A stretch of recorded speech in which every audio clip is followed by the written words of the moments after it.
அண்மை செய்தியை பார்த்து வருகிறோம். கட்டுமான நிறுவனங்களில் நடத்தப்பட்ட சோதனையில் பல ஆவணங்கள் பறிமுதல் செய்யப்பட்டதாக தகவல் வெளியாகியிருக்கிறது. கட்டுமான நிறுவனங்களில் நடந்த வருமான வரித்துறை சோதனையில் பல ஆவணங்கள் பறிமுதல் செய்யப்பட்டதாக தகவல் வெளியாகியிருக்கிறது. அது குறித்தான அண்மை செய்தியை பார்த்து வருகிறோம். கூடுதல் விவரங்களோடு இணைகிறார் எமது செய்தியாளர் வினோத். வினோத், வணக்கம். விவரங்களை விரிவாக வழங்கலாம்.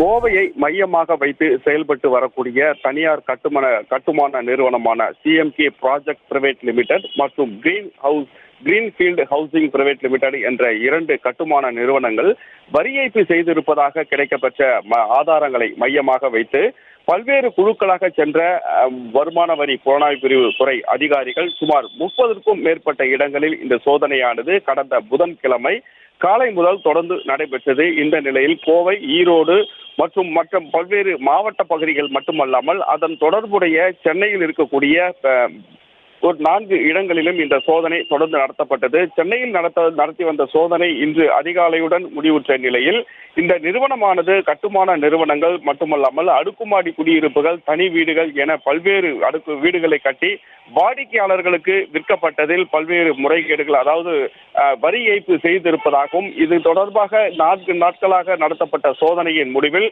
2 கோடி ரூபாய் ரொக்கம் பறிமுதல் செய்யப்பட்டதுடன் 150 கோடி ரூபாய்க்கான ரசீதுகள், அதாவது வாடிக்கையாளர்களுக்கு விற்கப்பட்ட போது கொடுக்கப்பட்டிருந்த ரசீதுகள் அதனை ரகசியமாக அதன் கணக்கில் காட்டப்படாமல் வைத்திருந்ததாகவும் இந்த சோதனையில் கிடைக்கப்பெற்றிருக்கக்கூடிய ஆவணங்களை வருமான வரி புலனாய்வு பிரிவு துறை அதிகாரிகள் முற்றிலுமாக கைப்பற்றப்பட்டு அதன் அடுத்த கட்ட சோதனையானது தொடர்ந்து நடைபெறும் என தகவல் வெளியாகி இருக்கக்கூடிய நிலையில் 2 கோடி ரூபாய்க்கான ரொக்கம் பறிமுதல் செய்யப்பட்டதுடன் 150 கோடி ரூபாய்க்கான ரசீதுகளும் கைப்பற்றப்பட்டு அடுத்த கட்டமாக இந்த சோதனை தொடர்ந்து நடைபெறும் என்பதுடன் சென்னையில் முடிவுற்றிருக்கக்கூடிய இந்த சோதனை தொடர்ந்து கோவை உள்ளிட்ட பல்வேறு மாவட்ட பகுதிகளில் சிஎம்கே ப்ராஜெக்ட் பிரைவேட் லிமிடெட் மற்றும் கிரீன் ஹவுஸ் என்ற அந்த தனியார் கட்டுமான நிறுவனங்களில் இந்த சோதனை தொடர்ந்து நடைபெற்று வருவதாகவும் இதன் தொடர்ச்சியாக பல்வேறு ஆவணங்கள் கிடைக்கப்பெறும் என்ற தகவலும் வெளியாகி உள்ளது.